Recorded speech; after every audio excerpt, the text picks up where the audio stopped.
はい、どうも、料理人 VTuber の高見仁でございます。ということで、今回ご紹介するのはこちら。はい、エスパニョールソースになりますね。こちら、エスパニョールソースって何ですかってことなんですけども、皆さんね、よく知ってるデミグラスソースありますよね。あれの元のソースになります。はい。こちらですね、本当に手間暇かかるソースなんですけども、フランスのね、5大ソースのうちの一つとも言われております。はい。こちらですね、非常に、ソースの王様なんて言われるほど、基礎中の基礎ではあるんですけども、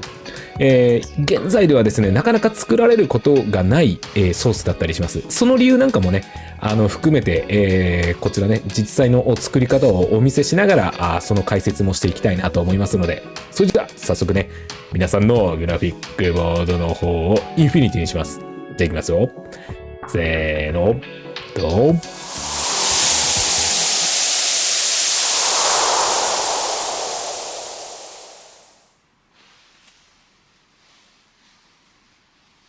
はい。じゃあ材料紹介です。こちら、薄力粉とバターになります。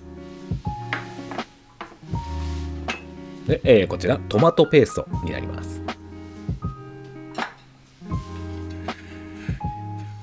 で、こちらがセロリの葉でパセリの軸でローリエ、タイムっていう形ですね。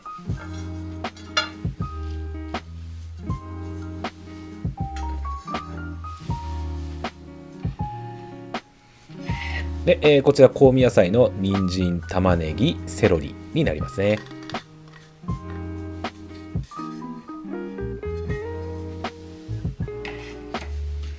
で、こちら赤身肉なんですけども、筋肉で大丈夫です。はい。で、こちらフォンドボーとフォンドボライユの2つを今回は用意してます。で、こちらニンニク1片になります。で、玉ねぎはこんな感じで輪切りに切っていただきまして、で、こんな感じでね、角切りにしていきます。こんな感じで大丈夫です。人参も同じくね、角切りにしていきます。こんな感じでね、カットしていっていただいて、で、角切りにしていただければ OK です。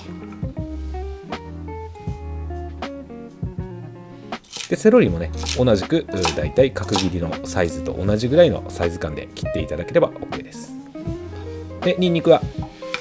ぐっとね、潰していただいて、こんな感じで OK です。ではね、ミルポアを焼いていきます。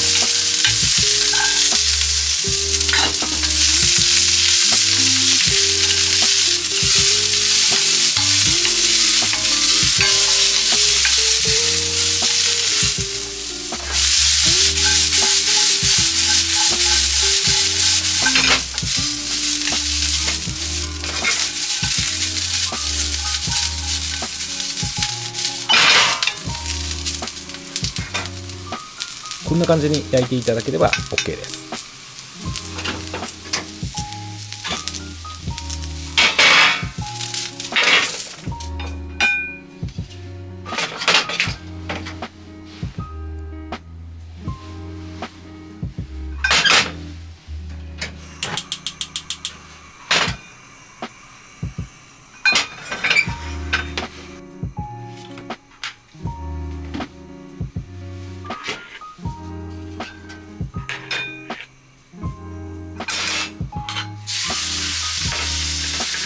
では肉を焼いていきます。こちらね、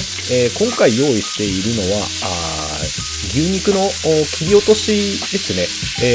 本来使うのは筋肉で結構です。たまたまですね、ちょっとスーパーで見かけた、安い切り身で割といいなと思ったものが売っていたので、今回はたまたまちょっとそちらを使ってるっていうだけになります。実際使うのはもう筋肉で OK です。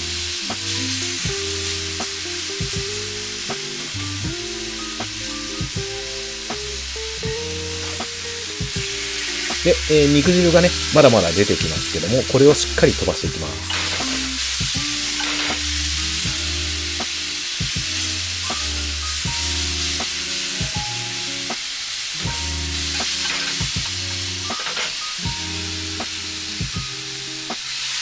ここまでね、いけば大丈夫です。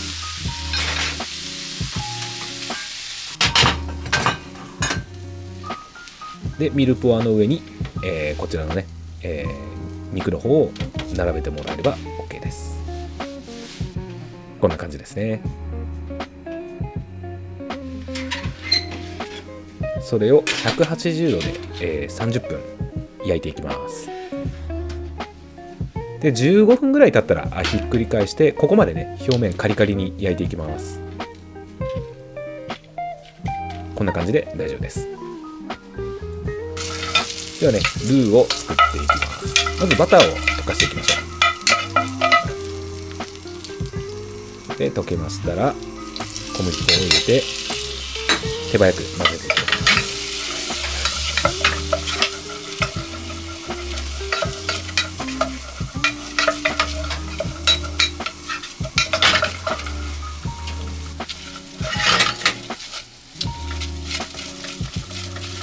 で、ここでちょっとね、ゴムベラをに変えさせていただきまして、よーくここから弱火でじっくり炒めていきます。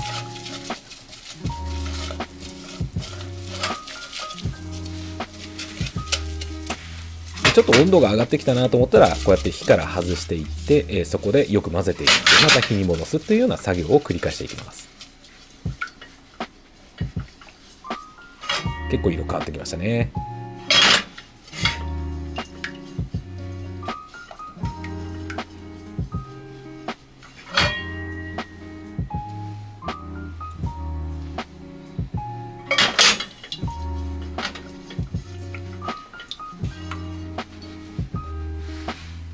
大体ここら辺まで炒めていただければ大丈夫です。人によってはもっと炒めたりだとかするんですけども、私は大体ここら辺までにしてます。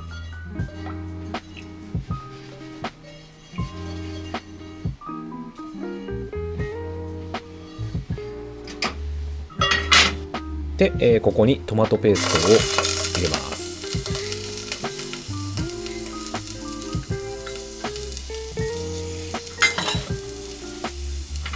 でちょっとね、下の方にこう集めて、でここでね、ゆっくりこうトマトペーストをほぐすように入れて、でここでね、ちょっと赤色のヘラに変えさせていただいて、でこのトマトペーストに、このルーをですね、吸わせるようなイメージですね。とにかくこう吸わせていって一体化させていきます。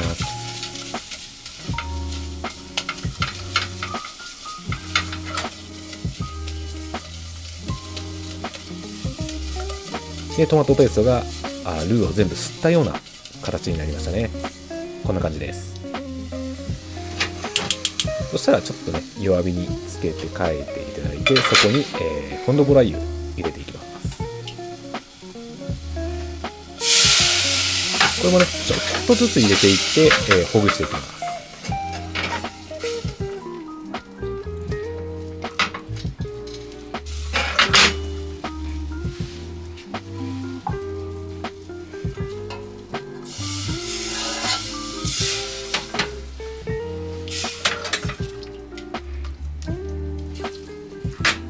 この作業はちょっとずつこうやって、ゆっくりほぐしていくっていうような感じですね。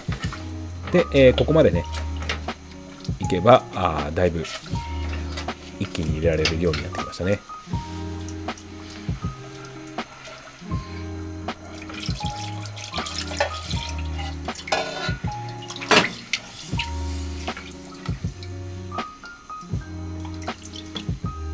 で、もうここまでくればフォンドボアもね一気に入れて、で一回沸かします。で沸いてきたところで、出てきたこの油とかですね、アクを一気にここで一網打尽で取ります。でそこに先ほどのミルポアと牛肉ですね、こちら入れていきます。でパセリのね、軸がちょっと長かったので折って、でセロリの葉、ローリエでタイムを入れていきます。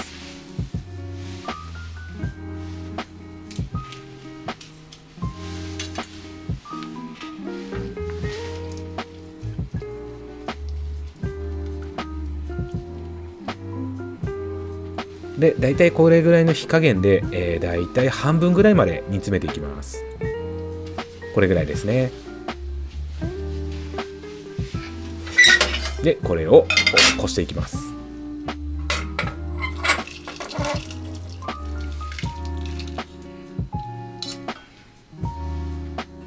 で、これがエスパニョールソースになります。ここにですね、バター入れたりとかですね、コーンスターチを入れてとろみをつけるということはしません。これをもとに、ソースを作っていくというようなイメージになります。で、ちょっとおまけになりますね。出たですね、柄なんですけども、さらにまたこうちょっと水を加えて、2番を取ったりします。で、この2番はですね、エスパニョールに加えることはありません。基本的に別の使い道にはなるんですけども、まだまだね、ちょっと味が出そうですので、ここで、2番を取って別のことでね、ちょっと使ったりとかできるようなものですね。だいたいこれぐらい取れます。はい、どうもお疲れ様でした。いかがでございますかね。ソースエスパニョールでございました。で、ソースっていう名前はついているんですけども、こちらのね、エスパニョールを、こちらにね、例えばバターモンテしたりとか、スターチで、とろみをつけてお客様にご提供するっていうことは基本的にはないと思っておいていただければ、こちらのソースを元に、ベースに何かを作り上げていくっていうような元のソースになります。よくね、マザーソースとかソースメールなんていう言い方はするんですけども、そのね、5大ソースの中の一つっていう形で、このエスパニョールソースというものが定義づけられているものになります。で、エスパニョール、直訳すると、スペインのっていう意味合いになってくるんですけども、こちらですね、フランス王室とスペイン王室が婚姻をね、結んだ際に、スペインのね、料理人がこうトマトを持ち込んでいって、それがね、ソースにこういろいろこう取り込まれていく中で、このね、エスパニョールの形が定義化されていったっていうような、説が一番濃厚だとは言われています。これもね、またね、諸説あるんですけども、大体そのように思っていただければ OK かなと思っております。はい。で、こちらのね、エスパニョールソース、なぜ現代使われていないのかっていうことですよね。動画見ていただいても分かる通りに、とにかくですね、手間がかかるっていうのがまず1点ですよ。で、手間のかかる理由の中に一つはルーがあります。これ作業としてですね、ここに完全に一人、立たなきゃいけないんですよね。ずっとこう鍋とヘラを持って、このルーの面倒を見ていって絶対焦がしてはいけないとかっていう作業になってくるので、であればですね、現代の考え方としては、それだったら別のもののベースで、例えば、フォンドボーベースだったり、アルコールベースだったり、バターベースだったりとか、いろいろこう別のベースのソースを使った方がいいよねっていう話になるんですね。で、エスパニョール確かにうまいです。うまいんですけども、ここでですね、またヌーベル・キュイジーヌっていう時代の考え方になってくるんですけども、例えばこう色彩のこう変化もかなり強い時代だったので、いかにこう華やかにとか見せる料理を作っていくときに、やっぱり褐色性のソースばかりになってしまう方向があったので、それであればじゃあこういうソースの方がいいんじゃないか、じゃあこういう風なやり方をした方がいいんじゃないかという形で、だんだんですね、やっぱりその作業効率化とこう色味の見せ方とかいろんな要因があって、このエスパニョールという作業がかなりこうね、現代からは離れていったっていうものになります。ただ、根強く残っているのはやっぱり洋食屋さんのデミグラスソースですよね。もうハンバーグとかオムライスとかにこうね、ダーッとね、かける最高のソースなんですけども、デミグラスに関しては、このエスパニョール、基本的に、作ってから、そこにさらに、いろいろね、香味野菜だったり、筋肉だったり、こう、継ぎ足ししていって、濃厚な、デミグラスソースを作っていくっていうのは、現代でも洋食屋さんでかなり、根強くね、受け継がれている技術でもあります。はい。で、こちらですね、なかなかね、作るの大変っていうところがあるので、本当に現場ではほぼ作られていないです。はい。なので、まあ、なかなか現代のフランス料理っていうところの分野においては、なかなかね、手の出しづらいソースだったりはするんですけども、かといって、このね、エスパニョールソースの考え方は間違いなく今の現代のソースの中でも引き継がれている要素だったりします。っていうのは、例えばミルポアを細かく切ってますけども、あれはですね、やっぱり早くこのミルポアの中から甘み成分だったり香気成分だったりを抽出するために細かく切ってるっていうところがまず1点だったりとか、あとこう継ぎ足していくことで、その旨味をねさらにこう転化していく考え方とか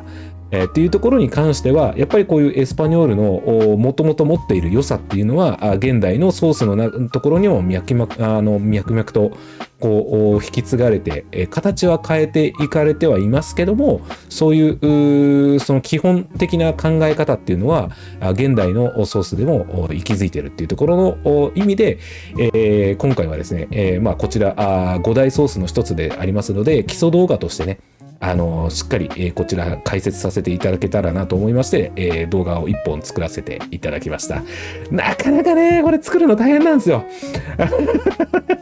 で、まあ、ルーですよね。ルーを作るところでもう本当このソーシエのですね、人間性が出るものなので、私ね、本当怖いのは、このルーで先輩たちにね、ダメだと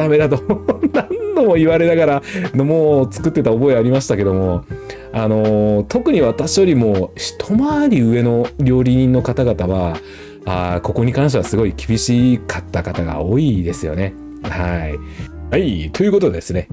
以上がエスパニョールソースでございました。もちろんね、こちらのエスパニョールを使った料理も近日ね、ご紹介させていただきますので、ぜひぜひお楽しみいただけたらなと思いますので、よろしくお願いいたします。それじゃあね、また次の動画でお会いしましょう。またね。バイバイ。